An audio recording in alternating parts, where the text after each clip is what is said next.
Good morning. Let's try that again. Good morning. Good morning. Thank you. Appreciate the front row especially.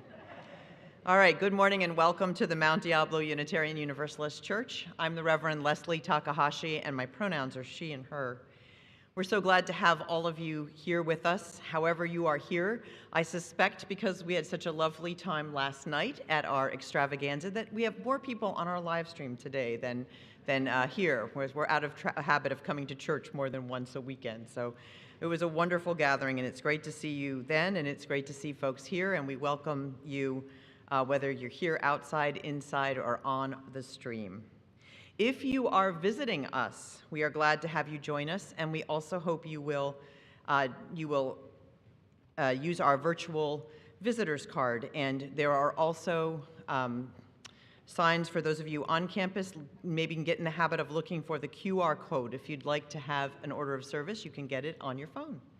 So that we are trying to live our values and use less paper as we come back, since we're all in the habit of doing that now. If you are visiting us, you can learn more about the values we covenant to affirm and promote on our website, and we also hope you will join us for our next Connecting You and MDUUC class, which you can sign up for on our greeting table. Some of you have been visiting with us or been friends with us for a while, and if it's the time for you to become a member of this congregation and to help us shape our future, then you can come and sign our membership book today after service, when we will be having our first Sunday signing of the membership book, and we look forward to welcoming you then. We are glad that there's always a lot going on here. I'm going to give you just a few highlights, and then I'll refer you back to our website and especially our calendar, which is found under the News tab, and you can also sign up for our This Week at MDUUC news email, which gives you the highlights, the larger highlights of each week. So this week, today, you are invited to come to our book sale after our service, which will be in our Borton Hall. And the proceeds from this book sale fund our immigration work and work to help those who are resettling, which is really important. We also want you to go ahead and make the commitment to sign up for Winter Nights. We have been looking forward to our Winter Nights program, which is when we house families who are currently without homes in our county. It's something that is a highlight of our year, and we try to do it with as many volunteers as possible. So please sign up if you haven't, and you can see Reverend Rodney after the service about how best to do that. If you are planning, we are in the process of moving some of our events more of our events into the hybrid format, and we're glad to do that if you are interested. If an event is not listed as hybrid on the calendar already, please contact us and we will see if we can accommodate that and make that into a hybrid event. So please let us know if you'd like to do that. And if you're attending an event in person and you have not yet, I'm aiming this at the live stream.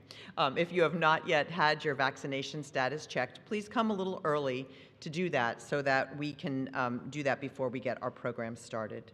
We will stop checking vaccinations on campus at 10 before the service so that we can get ready for the service.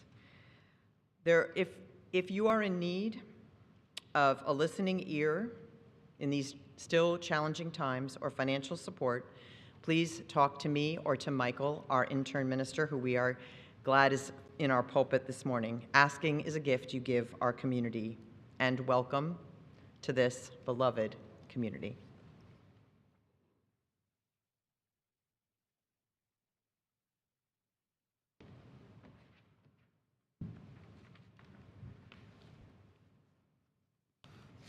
Good morning. I'm Mark David Watanabe. My pronouns are he and him, and I am honored to serve as a member on your Board of Trustees. Mount Diablo Unitarian Universalist Church is a welcoming faith community. We begin our services by reading our mission together.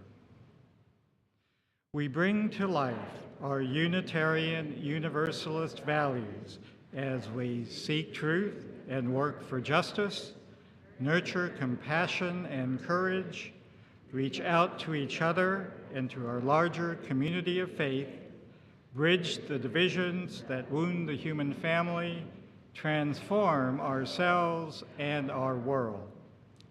Welcome to our service. We are so glad to have you with us, and we hope you are keeping safe. We are continuing to ask for masking, as many among us do not feel safe in settings where masks are not worn. This allows us to be a caring community for our members with health issues and is an important part of our work to be inclusive. Please know that as we return to having beverages during our services, that will occur on the lower patio for the same reasons. In these ever-changing times, we are here for one another. And welcome. It's good to be together.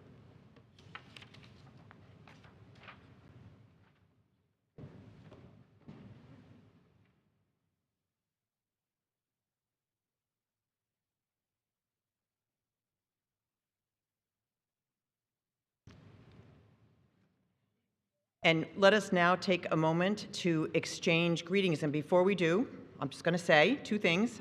I've neglected to mention that today we're going back to having a Joys and Sorrows book on campus. You can continue to email them to us, but if you forgot and were remembering that as you drove in, you have another chance. It's over on the back on the little wooden stand by where Paul Damrow is standing, if you haven't ever been in the sanctuary yet to see it.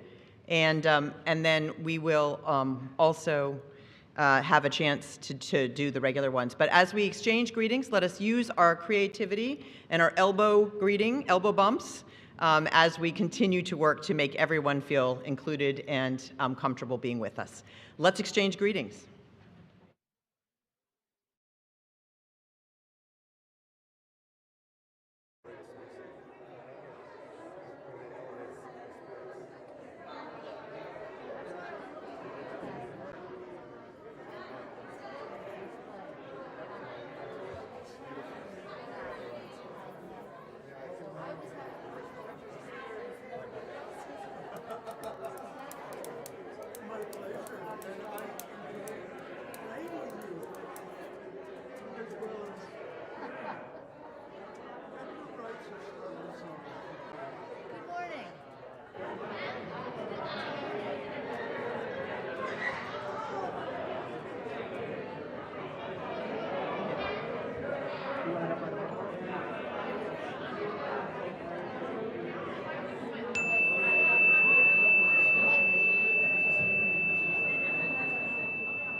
Good morning. This is called A Chalice Lighting for When Things Aren't Okay by the Reverend Molly Brewer.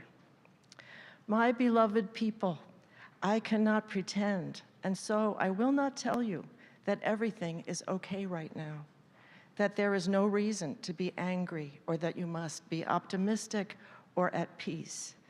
I cannot pretend these things, and so I won't tell them to you. But now our chalice is lit, and so all I ask in this moment is that we remember the words of Rebecca Parker. There is a love. There is a love holding us. There is a love holding all. By the light of our chalice, let us rest in this love.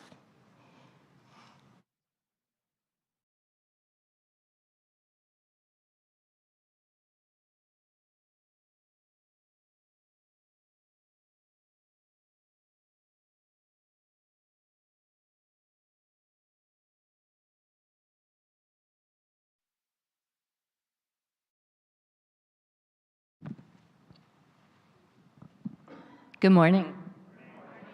I'm Indigo Lewis. My pronouns are she and her, and I serve MD UUC as the Director for Lifespan Religious Education.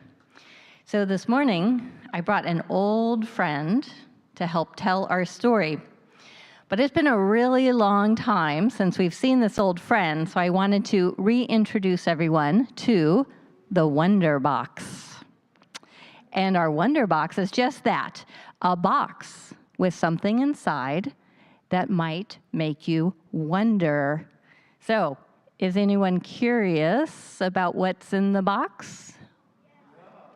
Okay.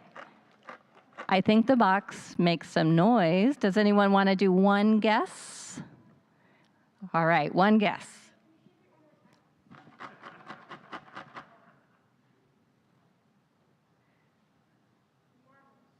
Marbles was the guess. All right, one more guess or two. What do you think?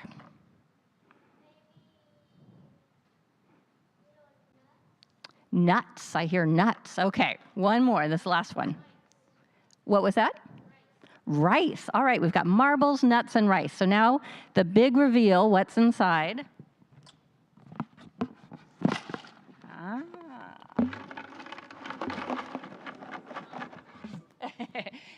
Not chocolate, but yes on the treasure. All right, whoops. Don't want to fall down there. So I wonder what this treasure has to teach us today about imperfection and grace.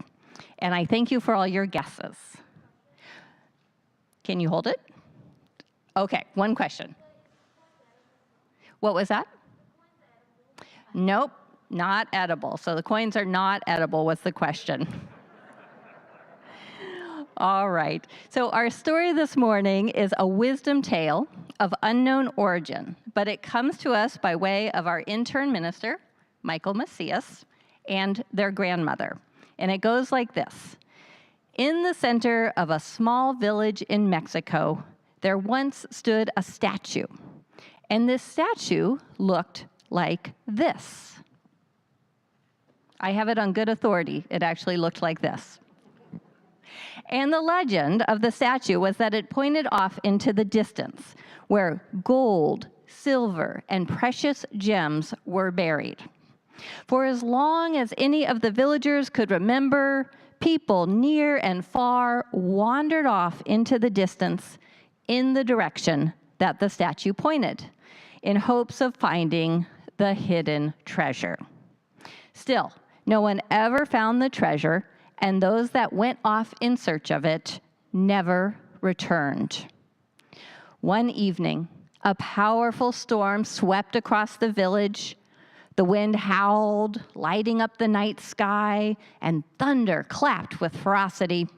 Heavy rain began to pour down, and fearful for their lives, the villagers gathered into a single space with the hope of riding out the storm together. When the day broke and the storm had passed, the villagers stepped out from their safe space to assess the damage and take inventory of their community. And as they walked around the village, they found themselves in the center, where the statue once stood.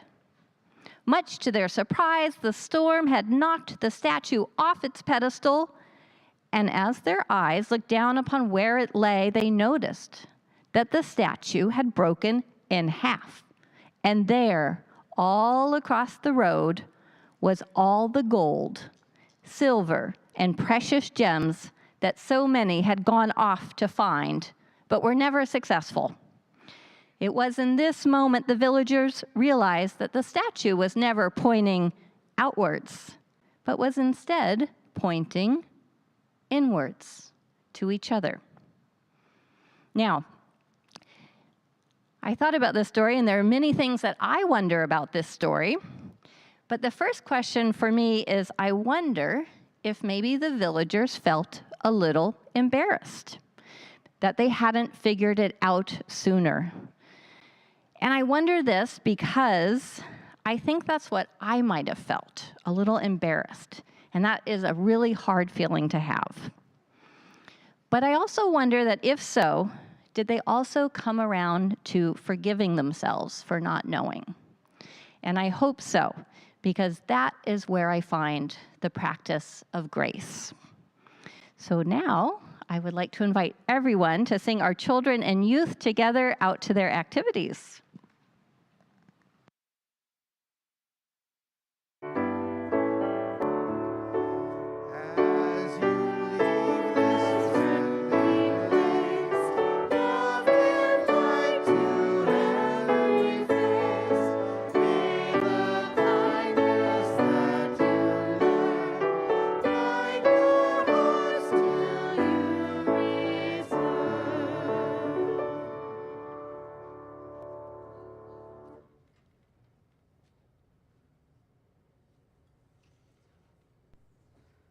Greetings and good morning from Santa Fe, New Mexico. This region of New Mexico has been home to indigenous cultures for over 10,000 years. Up to about 800 Common Era, most of these people moved with the seasons and their food sources. However, beginning about 800 CE and lasting approximately 400 years to 1200 CE, northern New Mexico was home to the flourishing culture and communities of ancestral Pueblo people. These people lived in impressive multi-story rock and timber structures, while tending crops of corn, squash, and legumes along nearby river floodplains. They also hunted small and large game in the surrounding bosque, as well as on mesa tops and mountain sides. Though they lived in the region for more than 4 centuries, they somewhat inexplicably and quickly abandoned their homes and fields around 1200 CE, and likely resettled in the Rio Grande Valley, whose namesake river was a more dependable water source. Why these ancestral Pueblo people left their homes and their extensive communities is a source of ongoing discussion, but it was likely due to a combination of factors, including drought, illness, the land's carrying capacity, and conflict. The current Pueblo peoples in the region claim these forebears as their ancestors. Though the ancestral Pueblo built large communities and were practiced in the field of astronomy, agronomy, architecture, and artistic expression, little is factually known about their community, structures, and cultural practices. Their only artifacts are long abandoned structures, rock art, clay containers, and a plethora of lithic flakes and pot shards scattered extensively on and throughout the landscape near long abandoned villages. Depending on one's interpretation of the archaeological record, one might claim the disappearance of these large, complex communities a failure, as their disappearance was so quick and so complete. Or one might see, as contemporary Pueblo people do, that ecological and cultural transference of their ancestors has continued to blossom in the exceptional artistic expression that helps define the Pueblo cultures of today.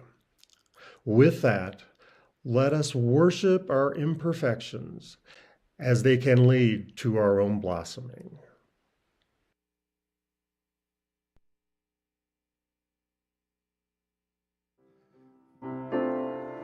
We invite you to rise and body your spirit, and let's join in singing. When I Am Frightened. In the teal book, it's number 1012. The words will be on the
This is the time in our service when we take into the loving heart of this community those joys and sorrows that are too great to hold alone. I'm going to invite those who have written in the book of joys and sorrows to come forward if they wish to light their own candle. Yay. Light a candle of joy for me for that.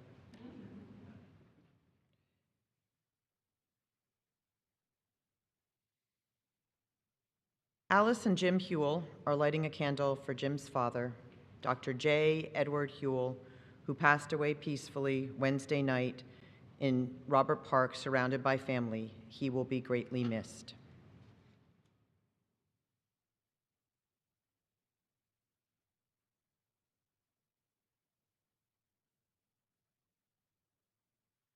Laura Ransom is lighting a candle of concern and support.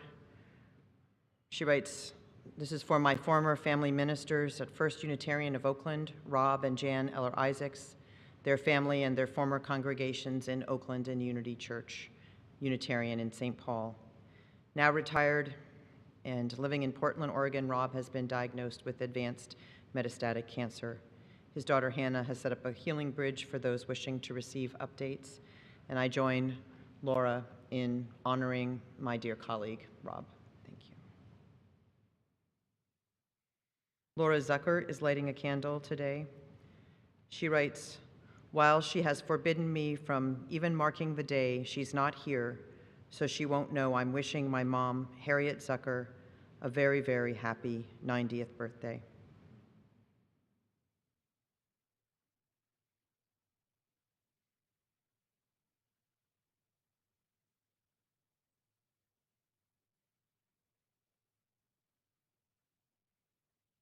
And we're lighting a candle of joy for Jim Hassey, whose book, My Kentucky, his second book, has been published.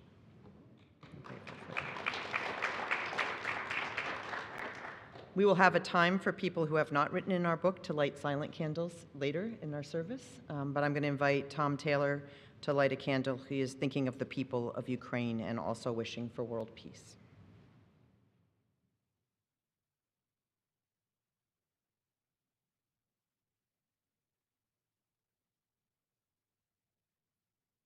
And Jeffrey is joining in our wishes for Ukraine and the world.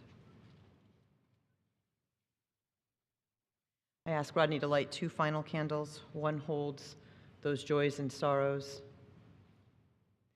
that are unexpressed in words, but which we carry in the sanctuary of our hearts. And the other holds our hopes and dreams for this one imperfect world, though cherished, of which we are a part.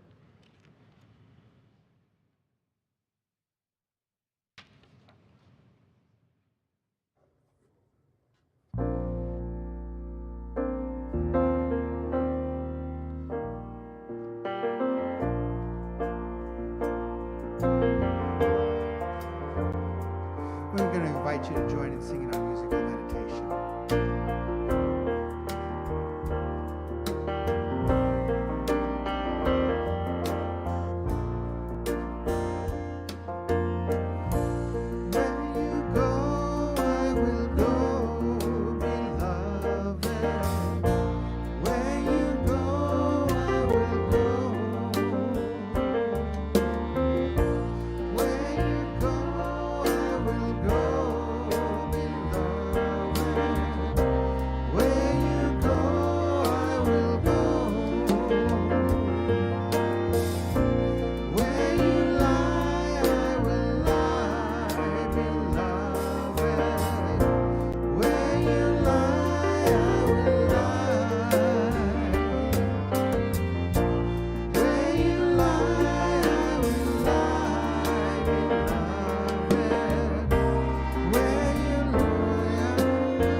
I invite you to join in the spirit of meditation and prayer, that deep ask that comes from within us and goes out to the deepest parts of wisdom in the universe. Spirit of life and love, source of healing energy, center of the world's collective wisdom passed on through the ages, through so many traditions. We call on all this power today for this imperfect and broken world. We ask first that we take a moment of silence for our neighbors in Ukraine, and to note all the lives lost, both citizens of Ukraine and citizens of Russia, in such senseless acts of war. Let's take a moment of silence to hold this in the loving and healing energy of the world.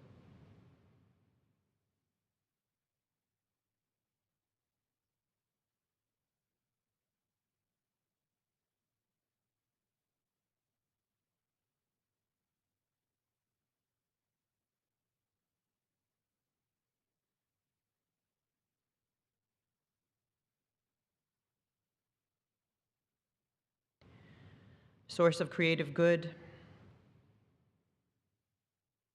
wisdom beyond our individual knowing. We also ask that we extend those healing energies towards each of us, especially those of us whose greatest belief may be in the power of the individual human actor, who believe that the human story is one of progress, onward and upward forever. Allow us to be healed and held in this time when we are once again confronted with the reality that we have the capacity for great good in humanity and also the capacity for great evil. Let us hold this in our hearts.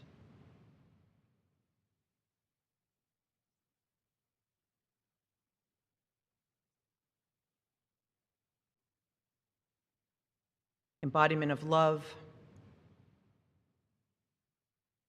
that which is named and nameless, beyond our knowing.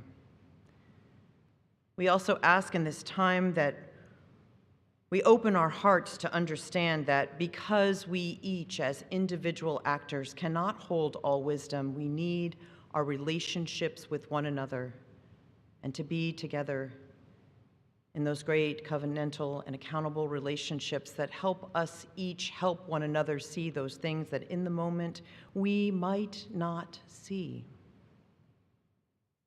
though it might be our intention to do so. We ask that as we confront our own limitations, just as individual beings trying to survive in a vast and confusing world, that we understand that we do not have to do this alone, that we are held in relationship with one another, and we are held in the spirit of these sources of wisdom beyond ourselves. And for that, we take a moment of gratitude.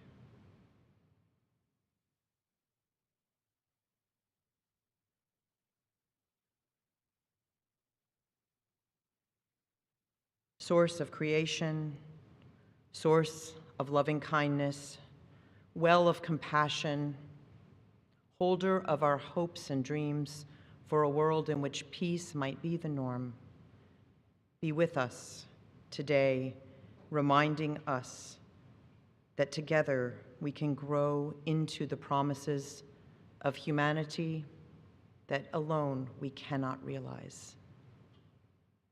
May we embrace it all, our strengths, our wisdoms, our imperfections, and always and ever our ability to keep learning and growing. This is our great prayer. May we be the ones to help make it so.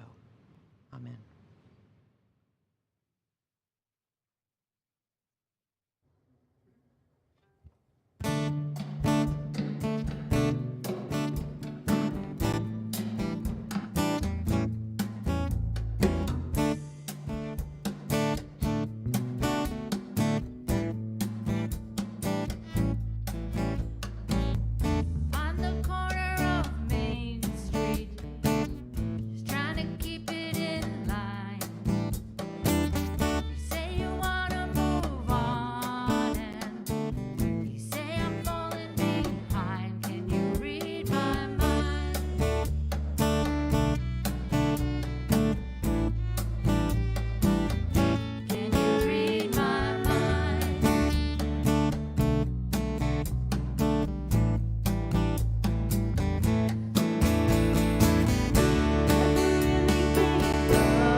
Hi everyone, my name's Davina Smith. I'm a member of your Board of Trustees and my pronouns are she, her, and hers. Each week you hear one of us from the board come up here and ask for your donations of time, talent, and treasure. So today I'd like to talk a little bit about time, that ever elusive something that you probably have about 5 minutes of here and there, right? It does take time and intention to build community. And coming sorta out of the pandemic the way that we are now, even being aware that we might have to jump back into different protocols as things change, I invite you to take a little bit of time while the ushers are coming round to reflect on how you've been engaging with this community and if there is any other way that you could improve that engagement just a little bit, by calling a friend, reading the Beacon, participating in the forums, or anything else you can think of. Thank you for the time that you spend building this beloved community. The ushers will now come forward to receive the offering.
Please join me in reciting the dedication of the offering.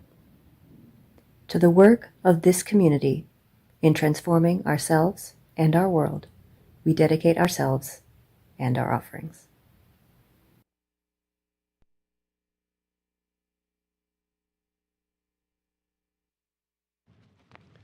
Good morning, beloveds.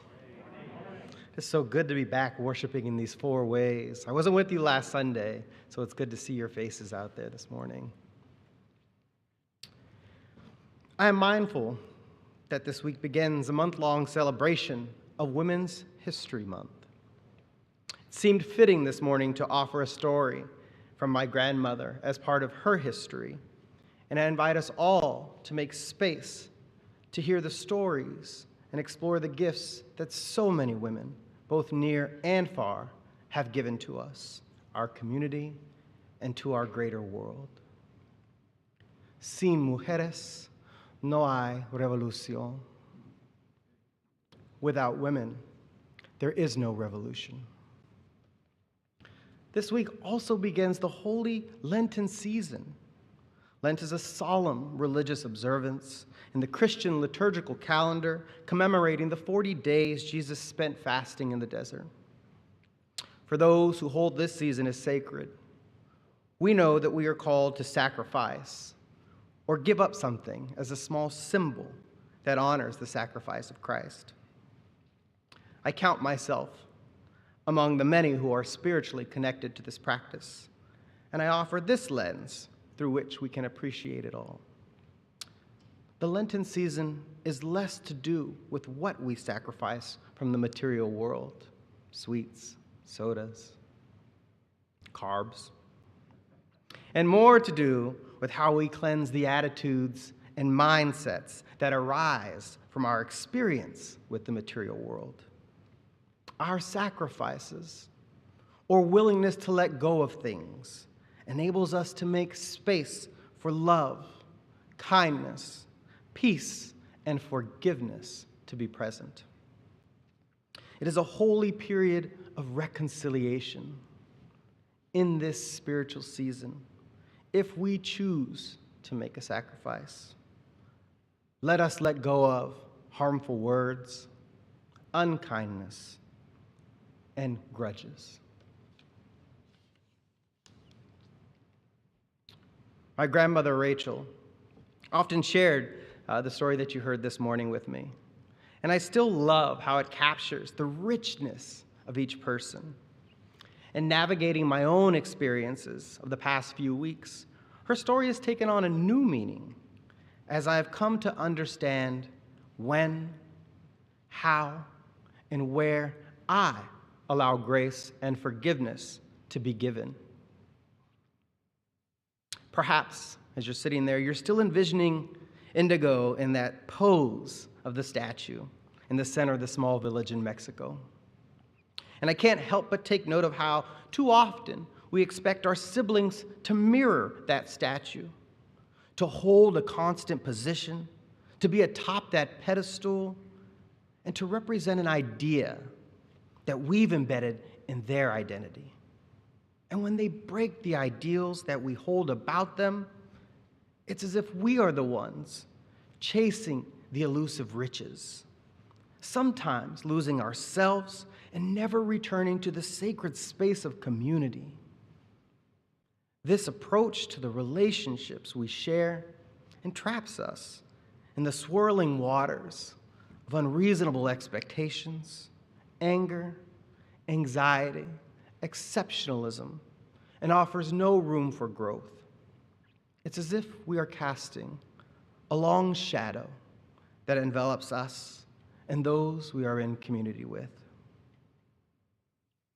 In his work on the idea of forgiveness, Fred Luskin offered 2 points on this topic.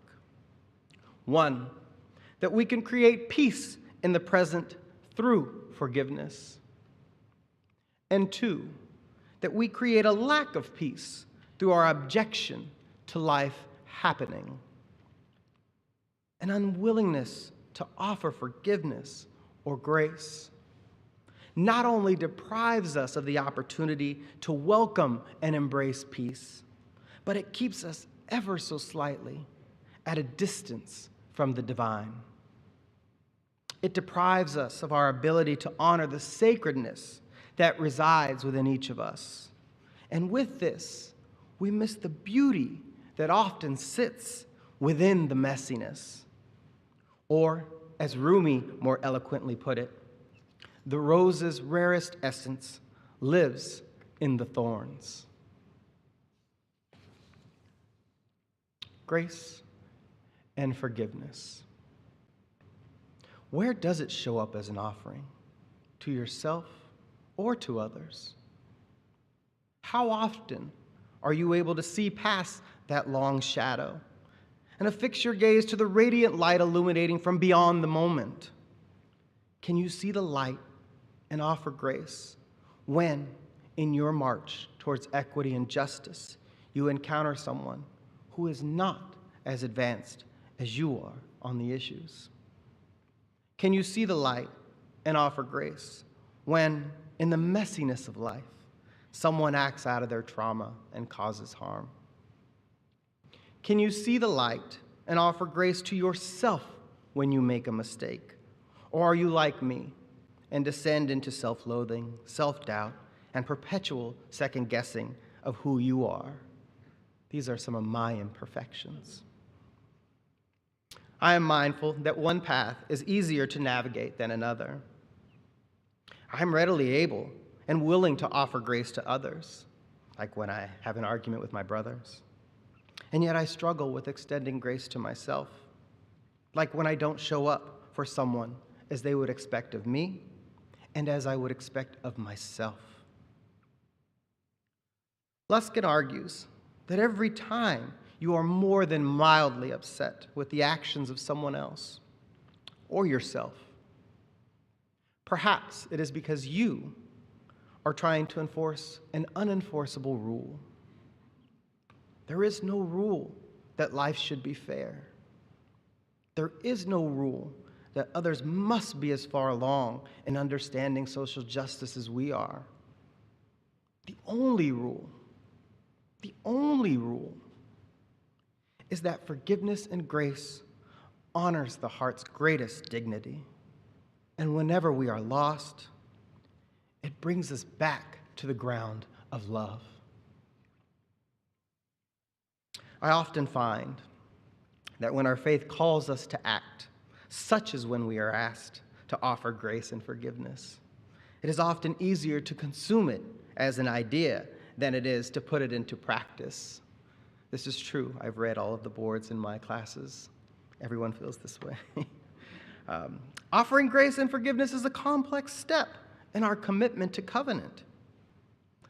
I recognize that the hurt, pain, and sorrow that we experience from being harmed or wronged has varied degrees of intensity depending on the act itself.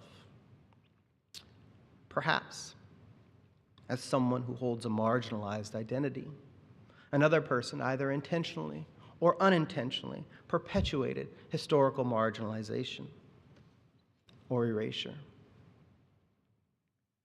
Perhaps as a youth you've encountered the minimizing of your voice, or perhaps you're angry with the world we, as adults, have left for you to inherit. Perhaps as a more seasoned member of this community, you felt slighted by the shift in how church happens, or wonder where you fit in. Perhaps in your commitment to social justice, you misspoke or took a misstep, and the voice of those inviting you in to explore the lens through which you engage in this work felt heavy-handed. Or perhaps, as you look out from this space into the greater world, you see a nation and its people suffering under the auspices of war and hold an entire population accountable. In any of these scenarios, and so many more, forgiveness is always a choice we have. We can choose to offer a path forward that honors our dignity, our values, our faith, and still leaves space to honor the dignity of others while making room for us to collectively commit to learning and growing. In this difficult world, forgiveness holds us together. It's what says, I love you and value you as a part of this interconnected web. It's what says, I refuse to engage in virtue signaling and am opposed to the idea of condemning the people of an entire nation for the acts of one. Forgiveness, in its purest form, is a catalyst for the synergies and synchronicities of our lives, and through this, we can find that our bodies, minds, and spirits are connected not only to our deepest selves, but to others and to the whole of our world and all human beings and to the universe itself. Grace and forgiveness are not meant to erase accountability. Indeed, accountability is rooted in love, and forgiveness is guided by wisdom and love. It readily recognizes what is unjust, harmful, or wrong. It takes note of the sufferings of the past and understands the circumstances and conditions that brought them about. There is a strength in forgiveness.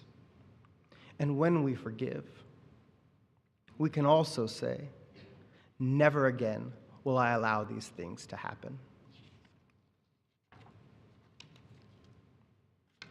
This morning, like every Sunday we gather, we are blessed with the musical gifts of our music director and our talented musicians. As they played Read My Mind, I found myself wondering, not whether I could read the minds of others, though perhaps that could be a cool superpower. But instead, I listened and imagined what it would be like if, in the moment that someone needed grace or forgiveness, I paused and opened myself up to listening and understanding with the intention of creating space for us to grow from the experience. Because as the song notes, I don't shine if you don't shine. Let us go back to the end of the story shared during the Time for All Ages. When day broke and the storm had passed, the villagers stepped out from their safe space to assess the damage and take inventory of their community. As they navigated the village, they found themselves in the center where the statue once stood. Much to their surprise, the storm had knocked the statue off its pedestal. And as their eyes looked down upon where it lay, they noticed that the statue had broken in half. And there, strewn across the road, was all the gold, silver, and precious gems that so many had gone off to find, but were never successful. It was in this moment that the villagers realized that the statue was never pointing outwards, but was instead pointing inwards. There's so much beauty in this story, and so much to draw from as we explore our spiritual paths and how we are called to be in covenant. Yes, there are storms. Yes, they can cause damage. And yes, it is okay to be scared, frightened, worried, etc. But let us take note that in this story, the villagers didn't act as individuals. They didn't hide in their own homes. They didn't exclude anybody. They gathered in community to ride out the storm together.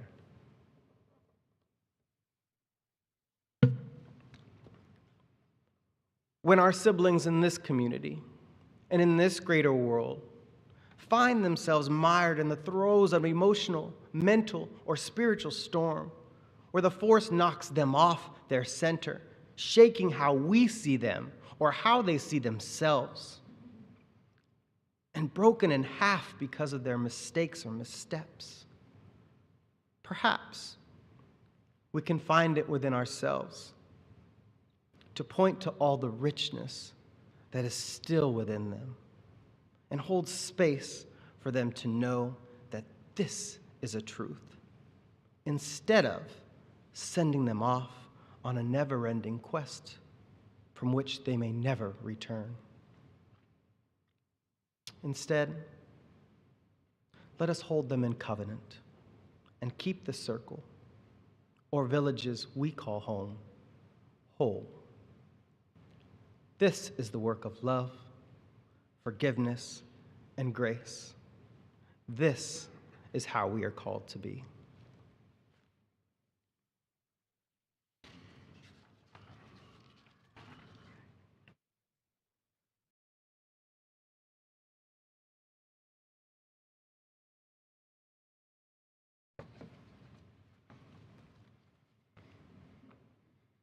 Michael and I wanted to share with you a reading from the space of vulnerability and shame researcher Brené Brown.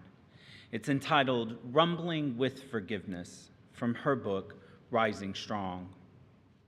She says, I was at church listening to a talk about forgiveness. The speaker, a counselor named Joe, was sharing his experience of counseling a couple who were on the brink of divorce after the woman discovered that her husband was having an affair. They were both devastated by the potential end of their marriage. But she couldn't forgive him for betraying her, and he couldn't seem to forgive himself either. Joe looked up and said, in order for forgiveness to happen, something has to die. If you make a choice to forgive, you have to face the pain. You simply have to hurt. Brené says, I instantly buried my head in my hands. It's as if someone had finally put the right sequence of numbers into a giant combination lock that I'd been carrying around for years. The tumblers started turning and falling into place. Everything was clicking. That was the piece that was missing. Forgiveness is so difficult because it involves death and grief.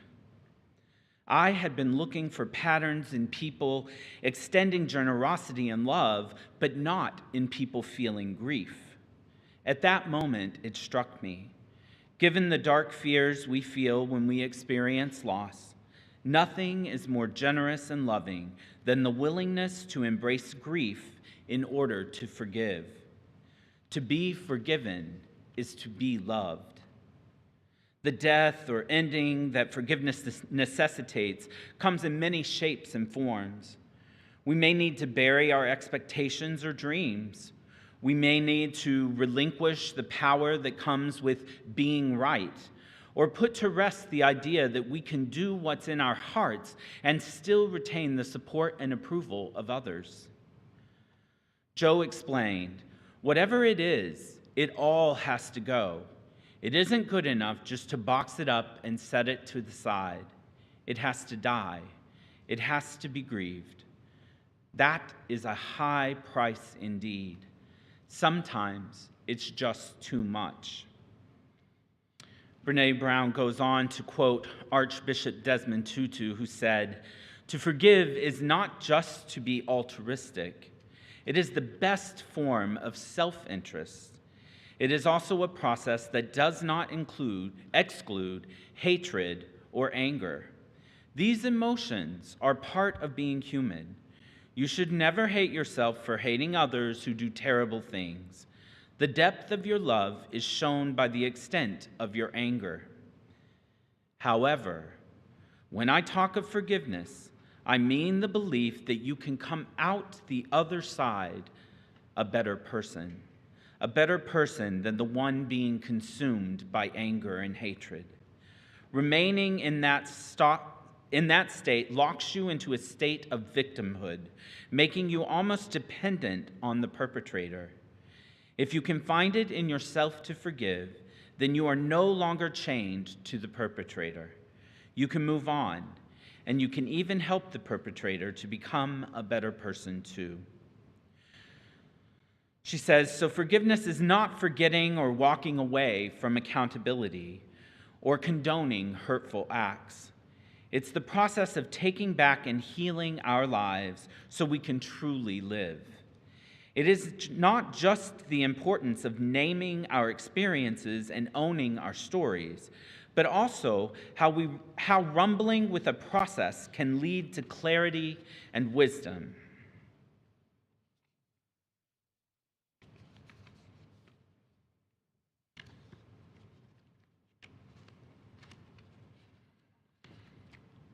Forgiveness and imperfection is so on display this morning. I had a stack of papers with me. Oh, Brene, I hope you're not watching. You're not. Well, friend. Oh. Here we go. The digital age. Well, I'm waiting too. All right. So forgiveness is not forgetting or walking away from accountability or condoning hurtful acts. It's the process of taking back and healing our own lives so we can truly live. It is not just the importance of naming our own experiences and owning our stories, but also on how rumbling with this process can lead to clarity, wisdom, and self-love. So often, we want easy and quick answers to complex struggles. We question our own bravery, and in the face of fear, we back down too early. I've never met anyone, personally or professionally, she says, who didn't have to rumble with forgiveness. That includes self-forgiveness, too. Within families and in other close relationships, like congregations, we love each other and we hurt each other. The question becomes, what has to end or die so we can experience a rebirth in our relationships?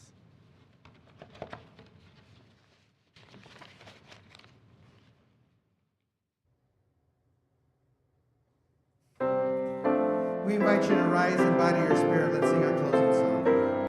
Break not the circle.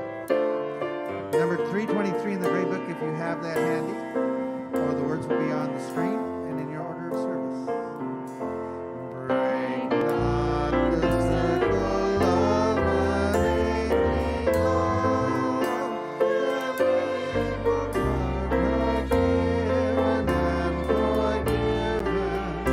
Break not the circle weakened by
Before we extinguish our chalice, we just wanted to remind you all that we have flowers for members of the Legacy Circle and members who have 20 more years with us as members. We extinguish this chalice today with the words from my friend Reverend Carol Thomas Sissel, who says, "As seekers, we willingly choose to love each other and stay in relationship over and over again and again.